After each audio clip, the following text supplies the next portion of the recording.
Hi, welcome to English with Ray. Today I'm going to talk to you about learning anything. Now, this is the literal process you have to go. Now, understanding this process will make it easier to learn new things. Some of the stages of learning are easier to pass than others, but some of them require more time and require different techniques to proceed to the next level. And if you don't know what these levels are and you are not prepared to adapt your learning style, then it can take you longer to learn. So through understanding this, all of your learning should be easier in everything that you do. So without further ado, here it is.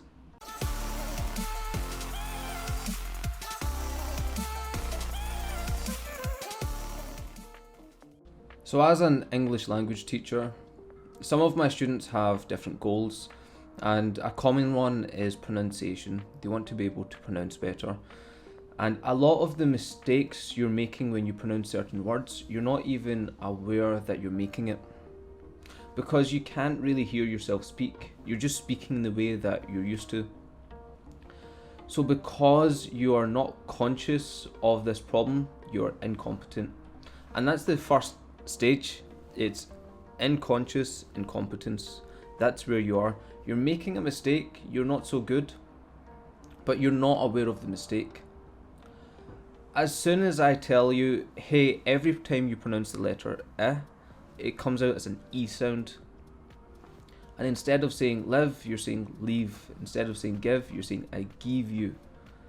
So as soon as you become aware of the mistake, you're already on stage 2. You're on conscious incompetence. To get from stage 1 to get to stage 2, it's a really short process. It's just becoming aware of the mistake.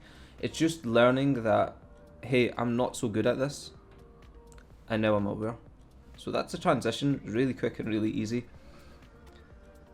And if you have just found a new area where you want to develop a skill, and you have just realised your own incompetence, well, you're already on the second stage of development. They say the first step in solving a problem is learning that there is one, and that's what stage 1 to stage 2 is. It's just learning what the problem is. Now you're at conscious incompetence. You're consciously aware of the mistake that you're making.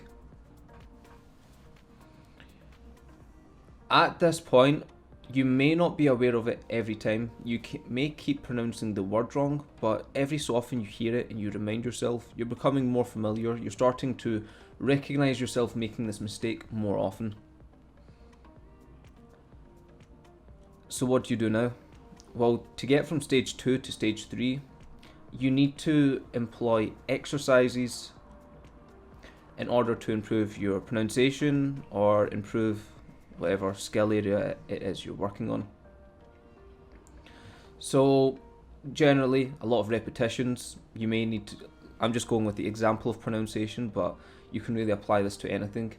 So let's say it's a pronunciation problem, and a common one is pronouncing the letter as the sound E, which is a big mistake.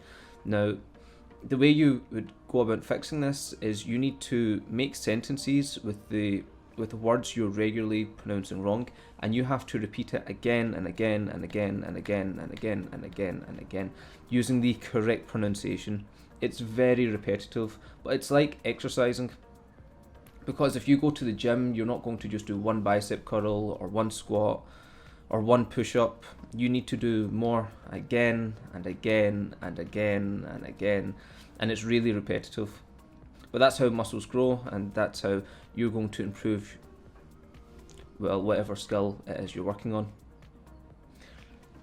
After so many repetitions, finally you'll get to the third stage. It's 4 stages altogether.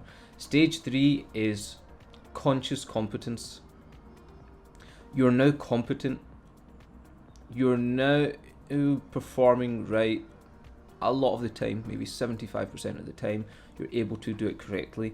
But in order for you to do it correctly, it requires your full mental focus. You're very conscious of what you're doing. For example, if you start learning a musical instrument, first you realise that you're not so good at it. You start to learn your next couple of chords, and now you can actually play some music. But as you're playing music on the piano or on the guitar, it's taking your full concentration to make sure you're hitting the chords correctly, making sure you're keeping up with the rhythm, or with English to make sure you're pronouncing it right every time. You can do it, but it's requiring a lot of your conscious effort to be able to do it. The last stage, unconscious competence. Unconscious competence. You're now at a level where you're competent without even thinking of it. You do not even need to think about playing the guitar, so you do not need to think about the chords or the finger movements or the rhythm. You do not need to think about the sentence structure or the pronunciation or the grammar. Because you have repeated it so many times, the new normal for you is to do it right, is to do it correct. In order to get there, it takes a lot of repetition. So a lot of people get discouraged when they identify their faults. They see a fault and they think, oh my gosh, it's such a long journey. By carrying these thoughts, you're just carrying more weight, you're making it more difficult, it's more resistance. You found the mistake, you've passed the first level, you're on level 2 now. Now you need to find the right exercises that you're going to repeat again and again and again until you can say or do whatever it is you want perfectly. So just have a real open mind to your learning. Don't be afraid to make mistakes. They are compulsory. Do not let your mistakes discourage you. When you make mistakes and you get discouraged or you start to say negative affirmations to yourself, you're just slowing down your own progress. So keep your chin up, keep working, keep learning, and I'll see you next time.